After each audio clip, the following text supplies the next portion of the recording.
final thoughts. I think, if you're working full-time but have that creative itch, just don't give up.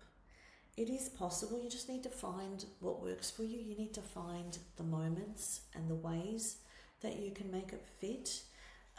It's not about having the time, it's about making the time. And there's something about sometimes with our creative practice that we don't prioritize it because we might not be making any money with it, especially in the beginning, and therefore it's not worth our time and not worth prioritizing. There's always something else to do. But we have to prioritize it for ourselves because we have to prioritize who we are. So if I'm not writing or if I'm not working on my creative practice, I'm not a good person. I'm not a good mother. I'm not a good wife. I'm not a good teacher because I am so frustrated and so cranky, and I know that I'm not being my best self and I am not being the person that I should be. And so I have learned that I have to prioritize it, not just for myself, but also for everyone around me and for all of the people that depend on me. Because if I want to be a good mother and someone who is experiencing joy and who is modeling joy, then I need to do what gives me joy. And so that's something that I really focus on modeling with my daughter. And I see how it works with her, where she also prioritizes her creativity, where she will sit down and paint something and create something and have those moments of joy. And we can very easily waste time. I know I do on social media and a lot of things like that. And so I have to practice discipline in terms of dedicated time. And even if it is 20 minutes a day, if that's all you can give it, then give it that. Because what will eventually happen as you are creating that habit, as you are creating that opportunity for your brain to engage and for your muse to play, it will start developing more. I find that the more ideas I have and the more that I action on my ideas, the more they keep coming to me.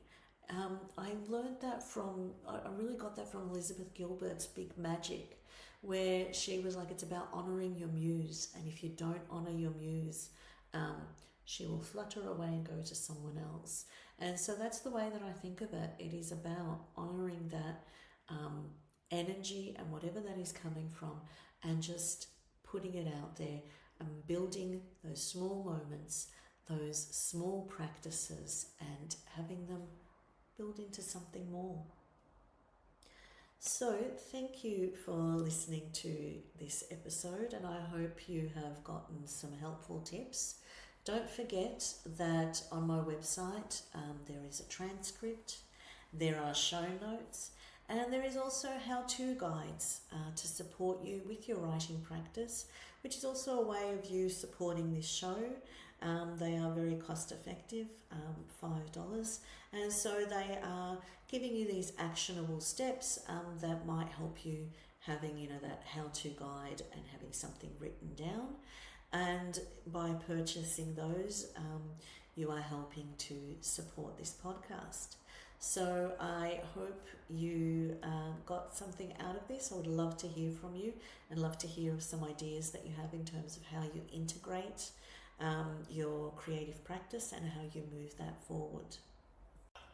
So go to my website, amrapajalich.com/podcast for the show notes. So that is amrapajalich.com/podcast for the show notes. And tune in next time for my next episode, where I'm talking about how short stories build a publication history and how they can help you find an audience and get a publishing contract. So thank you. Thank you for tuning in to Amra's Armchair Anecdotes. If you enjoyed today's episode, don't forget to subscribe and follow for more insights, stories and inspiration. From my armchair to yours, remember, every story begins with a single word.